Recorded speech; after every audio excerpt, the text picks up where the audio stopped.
Hi everyone, this is Roland Dupre with East Hartford Public Library, and I'm going to show you how to make a grapevine wreath.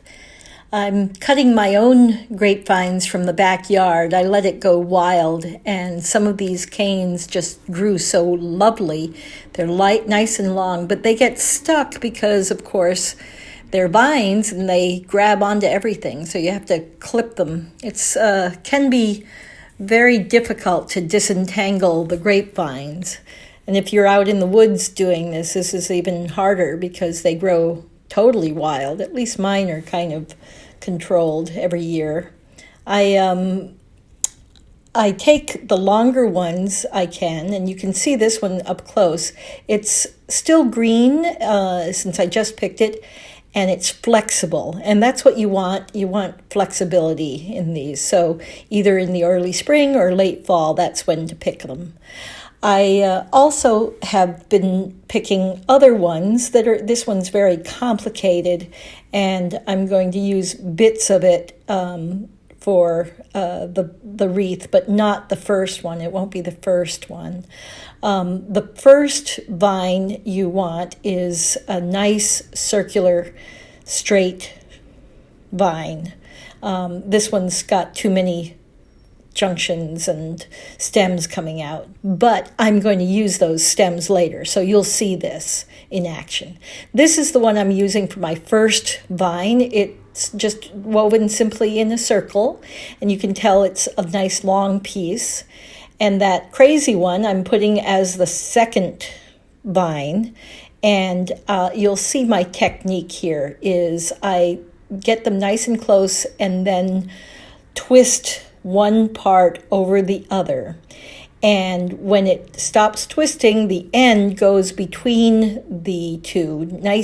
Tuck it in nice and tight so it stays. And what you want from these vines is you don't want to force them. You just want to gently press them into a circle. It takes a little bit of finesse. Sometimes the vines are dry and they break. So you have to have extras on hand.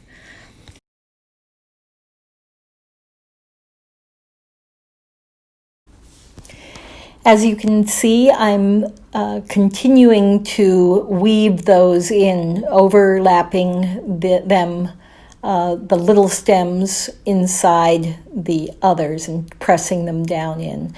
The construction of a circle is helped by the thicker the vines because they really want to spring back and be straight. They don't want to be forced into the circle. So they're pressing outward, and that's what you want. You want that circular thing to be pressed outward.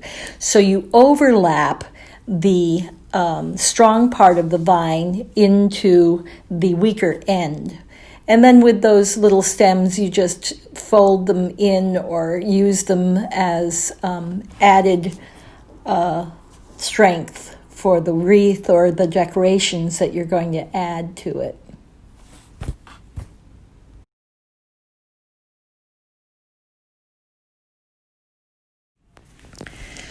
So here it is looking more like a circle, and I'm adding this unique little shoot that I found that has a 90-degree turn in it, and it's an interesting juncture.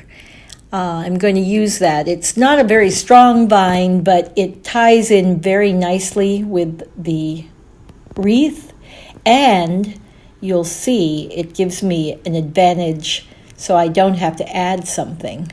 There is that little juncture, and it creates a space where I can hang it off a nail, or I can put a wire on it. There's lots of things you can do.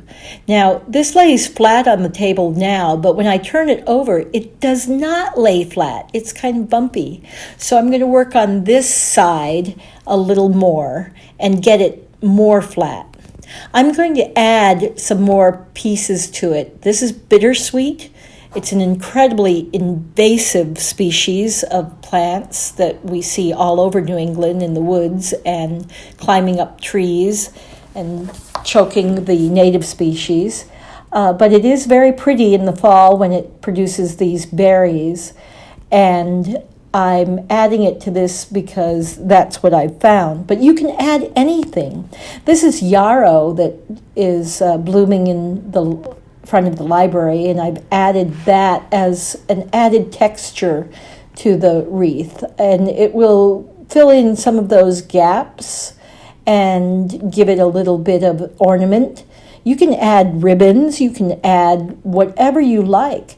These are a little bit too late. It's a little bit too late to pick these, so they are falling apart. Here's dried hydrangea blossoms that I, again, just picked. So the stems are flexible and they can be woven into that wreath. You can add other blossoms or silk flowers, anything you'd like. Once you've made your grapevine circle, you can add dried flowers or whatever and possibly keep it year after year and add things to it every year, or take away things and add different things. I love those hydrangeas, and I'm not sure the other pieces will last. Of course, you can always get a book and get some more tips from books we have at the library. Bye for now.